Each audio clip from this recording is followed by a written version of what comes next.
back to Mr. Leek's free science tutorials. The question that we're going to be answering in this video is compare an atom, an element, a compound and a mixture. And I've written and there. Okay, so it's compare an atom, an element, a compound and a mixture. Now, this little diagram here, right, what it does is it represents the 3 or 4 different parts of the question. It's got atom, element, compound, and a mixture. Now, what an atom is, it's the smallest part of an element. So it's basically the smallest part of any element. And it has a radius of around 0.1 nanometers and has no charge. Now, you don't really need to know the sizes, but it's quite important to know the charge. An element contains only one type of atom. And there are around 100 different elements, each one represented by a symbol. So for example, O, Na, Br.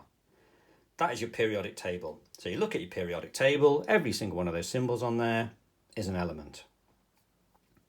You've also got to remember, just talking about the periodic table, if you've got Na is sodium, okay? Doesn't really make it very clear that sodium is Na, but the key to it is it's got to be a capital letter, and if there is a second letter to it, it has to be lowercase.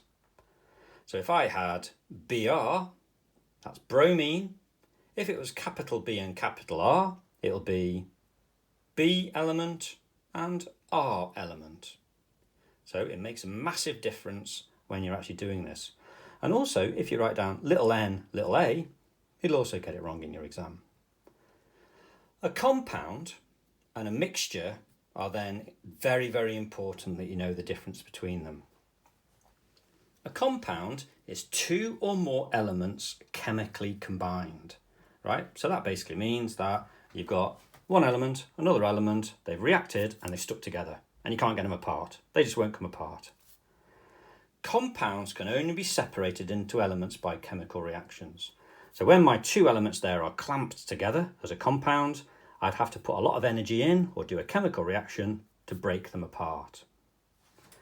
A mixture is then when 2 or more elements or compounds are not chemically combined together.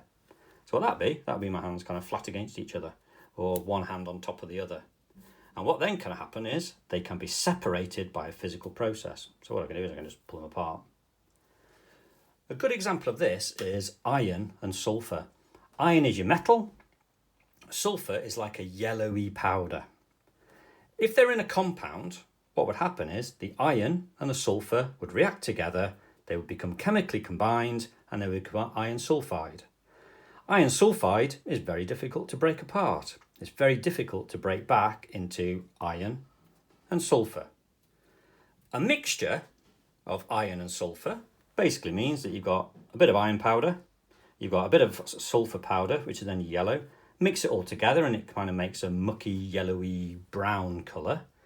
To separate them, you can just get a magnet over the top, right? It doesn't particularly work brilliantly, but you get your magnet over the top and what the magnet will do will take the iron out and leave the sulfur there.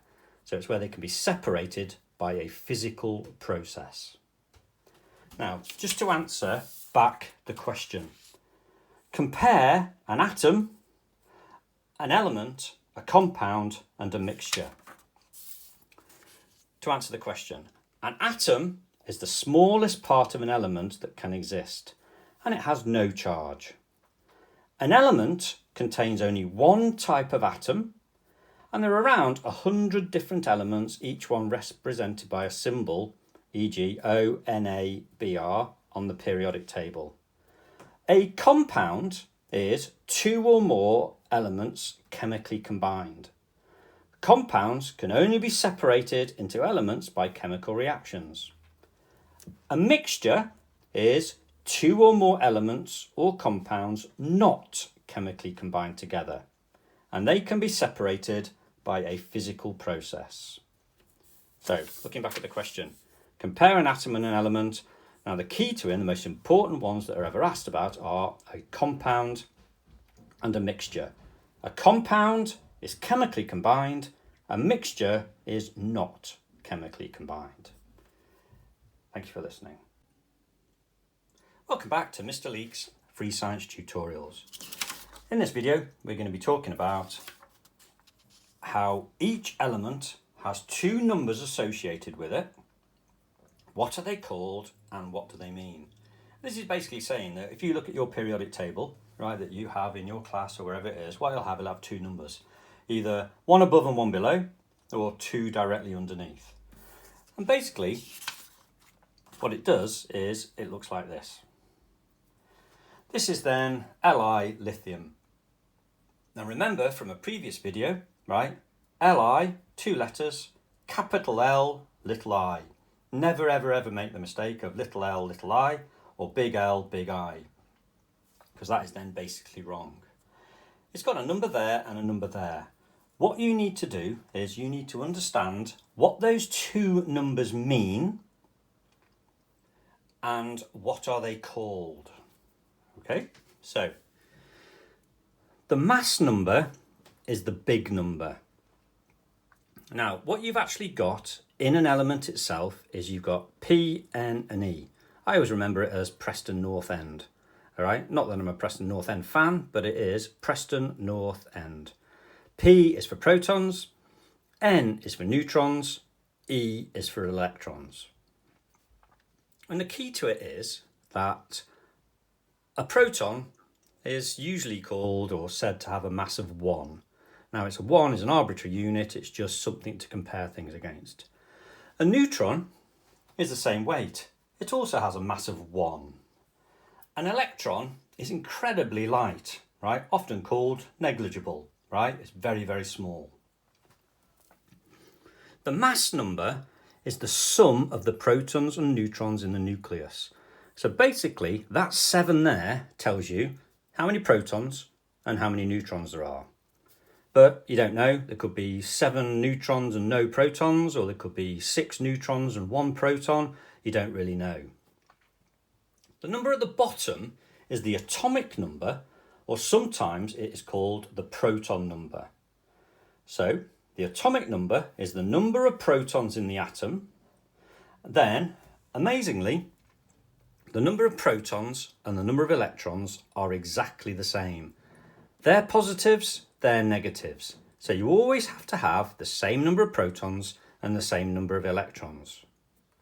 So number of electrons equals the number of protons. Now, what I said before is that 7 tells you how many protons there are and how many neutrons there are.